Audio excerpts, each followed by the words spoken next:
Welcome everybody to the Scale Up Show. This is your host Ryan Staley, and I have a very special guest back with me today. I have Jeremey Donovan, who's the EVP of Strategy, does a lot of advisory, specifically for Insight Partners, and has done a ton of different things. Written 5 books, and on top of it, has also an adjunct professor at University of Chicago. Has had sales and marketing leadership roles at some of the largest companies around, specifically in B2B tech. Jeremey, welcome and happy to have you back for part 2.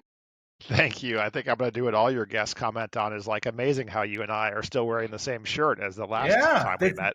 never come up before, right? Never come up. So, but anyways, good point. So this episode, and I'm excited about this, just like the last one. So we went more, if you missed it, go back and check because that's foundational, what we're going to talk about today. But we were talking about like really great AI use cases that Jeremy's seen working good across the Portco companies, as well as the future of AI and go to market. Today, we're going to get more tactical and understand like what he's using because he is the number one user with OpenAI, right? Or ChatGPT. At Insight, yes. Yes. Well, I wasn't going to say overall, globally, right? So let's get into it. I'm just curious, man. Like, how many hours, or is it tokens, or how did you kind of identify that from the data? Yeah, and I'll say our biggest user and also our biggest skeptic on a lot of things. So yeah, I use I use all the tools, right, that I know of. I'm sure there's so many other ones, but the ChatGPT, the OpenAI API as well, Perplexity, Claude, Gemini, Notebook LM, lots and lots, right? And for me, maybe I'll talk about one specific one that I did over the Thanksgiving break since our kids are grown, so I had a lot of time on my hands. If you listen to the first episode, my passions are cats and fly fishing. I can't fish right now; it's too cold, and the cats are self-sufficient. So here's what I did instead. I've had a lifelong curiosity about hiring Moneyball, right, or Moneyball for hiring. And we help hire a lot of CROs, chief revenue officers, into our portfolio. And right, there's some hypotheses about what matters. So, if I were to list a few of them, one is, do they have scale up experience, right? Did they work in a similar size company before? Did they work in a company with a similar sales motion? Did they work in companies with similar deal sizes? Does the industry that they came from matter, right? Like if they're going to be hired into a fintech portco, does it matter whether they came from financial services or fintech or just like software in general or not even software, right? So like all these questions, and people have pretty strong like hypotheses about these. I don't think they describe them as hypotheses. I guess it's more like feelings or beliefs. Mm-hmm. And so I was curious, hey, like how could I try to test this? And to me, a lot of the most interesting tests basically combine large language models with machine learning predictive algorithms. So what I did here was access the database and pulled 30,000, and then from that I could then figure out like what was these people's work history, what industries did they work in, and so on. So like one of the uses of AI there was, okay, so I have the person and their company, but I don't have a database that had industry categories exactly how I want them, right? There's SIC codes and like other industry classifications, but I had a really specific classification that I wanted, which is I want to know, is this fintech? Is this HR tech? Is this go to market tech? Is this manufacturing and supply chain tech? Like, there's no database on the planet that actually has that classification to my knowledge.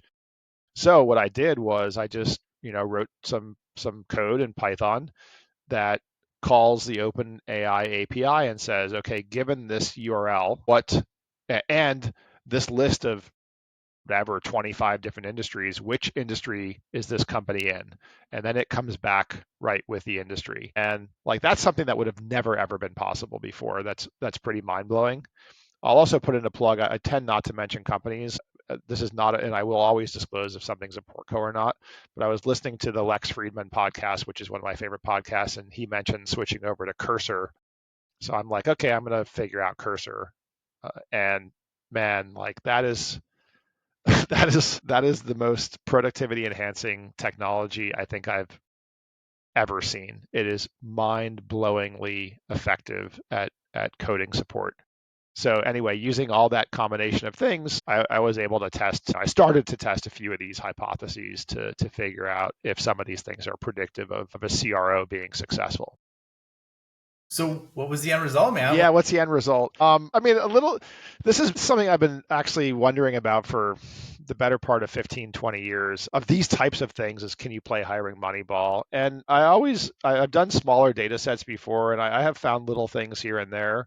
In this particular one, here's what I found is basically people believe that you really can't take a bigger company person and put them in a smaller company and have them be successful.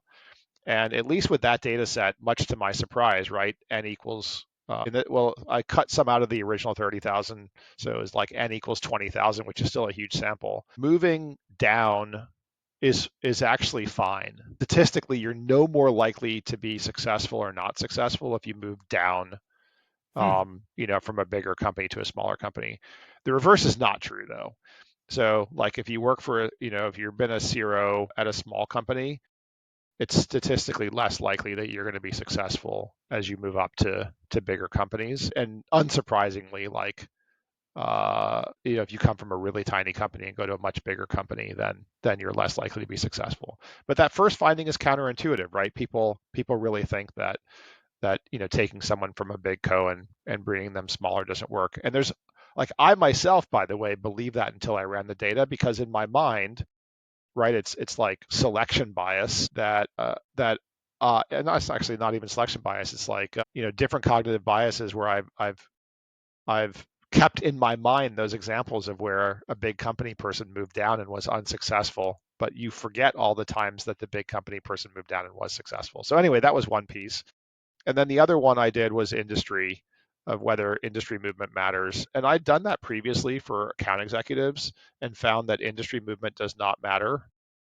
And this was true here too, is that like moving from whatever, like cyber to fintech, right? Like you weren't any statistically less likely to be successful than if you had come from cyber to begin with.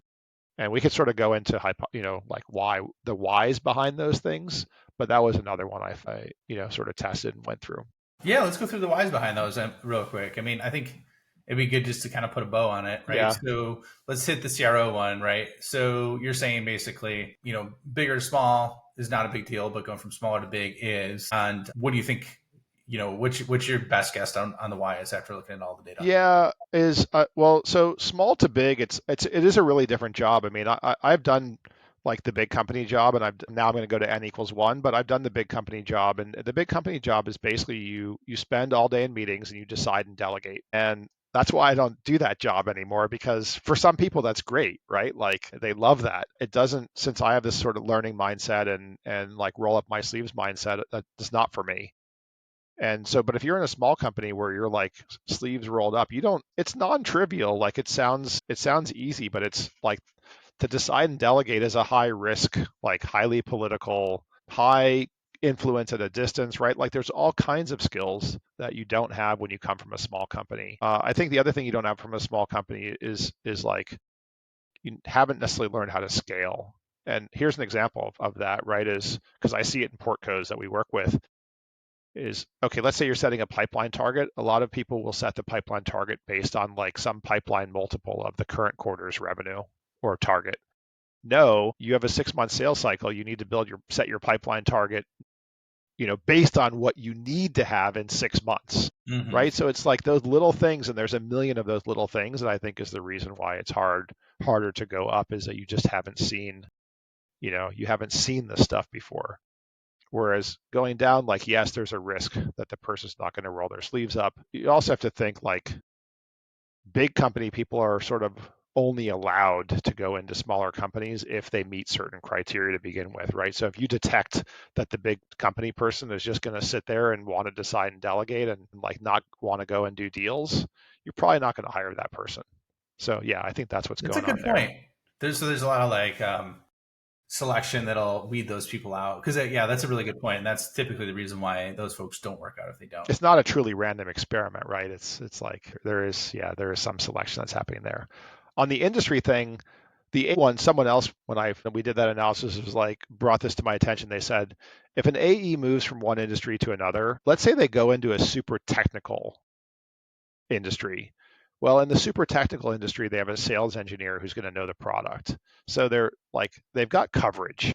And if they move to a non technical thing. They can pick it up, the basics, but it's more about influence and persuasion and selling. So like that one made sense. And I think it's the same thing for the CRO does not need to know the product, right? Like in super duper technical detail. They've got the sales engineers, they've got AEs to do that. The types of when CROs are engaging, right? They're engaging for executive alignment, and that's a particular skill, right? That they're really talking about business value more than they're talking about anything else. So like, yes, they absolutely need to learn and understand the business value, but I think part of the sort of DNA of a great CRO is, hey, let's say you're the CRO and I'm your salesperson, right? Like I'm going to brief you on the deal, and your skill as a CRO is that you're able to absorb that and apply it in zero time, right? Mm-hmm. To go and meet. So I think, right, like that skill is transferable as you move down into smaller companies. Yeah, that's a really good point. And I think it's going to be even less now because of the fact that this is what got me on the AI train. But in 2022, when ChatGPT first came out, I tested it on like what I knew to be true based on whatever 10,000 hours of meetings, and I'm like, all right, I'm going to test it on this. And a lot of it was like reverse engineering how executives make decisions based on KPIs and ownership structure and industry, right? And I was able to get to 90% of the way there in 3 questions, something that took me a really long time to learn. So I think as long as you know how to tap into that, there's massive opportunities for decreasing ramp time, especially cross verticals. When you go up and down in terms of deal sizes, I think there's a little bit of nuance to that. But I think, Yeah, that's a different, like up and down deal sizes. That one I have not tested the hypothesis yet, but I do think that matters a lot. And, I think it's an order of magnitude thing, is that if you sell, you know, 10K deals, going up 1 or 2 orders of magnitude to 100K or $1 million deals, insanely different. And vice versa. If you sell $1 million deals to go down and do a 10K, to an industry where your order of magnitude 10K, very, very different sales motion. So mhm. yeah, I don't think that's transferable. Okay, so we talked about projects. What about like how you use it day to day when you're advising companies or other use cases that you love to use it for? We'd love to Yeah, hear what you're thinking there. perfect example actually. And you were making me think about it when you talked about like back in 2022. So like back in 2022, early, I guess it was December 2022, maybe it came out, or right It was around actually that time. October, I think, like late October. Got it. But it went like popped really big. I thought, Yeah, it started around that December, January is when it really. yeah. Like I remember trying it out and thinking, for things I don't know, it seems really right, but things I do know, it seems really, really wrong. And things have changed so dramatically. So this morning, someone was asking about how is go-to-market strategy different for DevOps versus traditional SaaS. And so my usual thing is I pop up all those, right? Perplexity, Claude, Gemini, ChatGPT, and then we also have our own internal version where we take all of our content and we also record our advisory calls with our portfolio companies and feed that all in there. So we have our own custom trained model on top of ChatGPT. So I fire all 5 of those up and then I pop the question in. In this particular case, the one I ultimately thought was like the best answer was the O1 preview model. And when I stared at it, the answer was nearly perfect.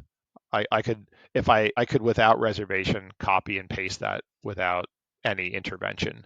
So I think that's a huge difference. And that makes you had an episode, I think, on like shadow Yeah. productivity. Doing that on a routine basis has massively increased my productivity and the productivity of my colleagues. So like I think as an analyst, advisor, whatever you want to call me these days, that is a killer use case. And I think in the end, like means you probably need fewer of me, and maybe one day you don't need any of me, Hmm. right? Because people can self-serve. There's still this like trust element, right? That it's if a CEO or a CRO has a question, like there's still this trust element that a human has reviewed the answer, like a human expert has reviewed the answer and deems this to be a good answer. So it's that space of the same thing. Like I think even now is I have a little less trust in the answer that a machine comes up with for something that I don't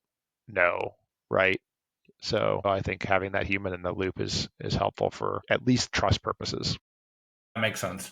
And I agree with you. I see it kind of going in that direction as well in terms of, I think the biggest, because I spent one Saturday, I spent 2 hours just testing O1, the O1 preview, just to like see what I could get it to work with, where were its limits, edges, because there's a lot of things that it's restricted on, but as long as you identify the constraints properly, like in terms of like for example, like say I want to grow, people put in like I want to grow from 1 million to 10 million next year, or 3 million to 10 million next year, but they forget to put in how many employees they have, how much capital they have, how much time a week can they dedicate to that, how much, they forget all those constraints. What I found is if you nail those constraints, like you're saying, it's like out of this world amazing. But you have to know. You have Yeah. to know. And I think that's one of the things that people run into, or it'll take longer, is like they always don't know what the constraints are, right? Or they don't realize how important of a variable that is. And so then that dilutes the value of their answer. Yeah, yeah. Right? You kind of, again, this will change over time, but right now you have to be a bit of an expert, right, on the subject matter in order to prompt it to give you the right answer. Yeah, that sounds like such an obvious statement, but I do think whatever it is, next year, 3 years, 5 years, I don't know. I don't think that will necessarily be true anymore, right? It's sort of like I don't need to be an expert to go into Wikipedia and search for something and learn. And I think that's an apt analogy because I think it'll be the same. It'll be the same here. Excellent. Well, unfortunately, we are up on time, man. This is a blast, just like episode 1. Where can people find you? Where can they find more about you? And then we'll wrap it up. Yeah, the best way to get me is to message me on LinkedIn. I'm still very responsive. Maybe one day I'll give up on it, but still responsive. And don't kick off your message to Jeremy with "I hope this finds you well." Yeah, Probably, yeah. Or I noticed X. yeah, he will know that is not you. So thanks for being on again, man. This was a blast, and I appreciate you joining me as well. And we will see you all on the next episode.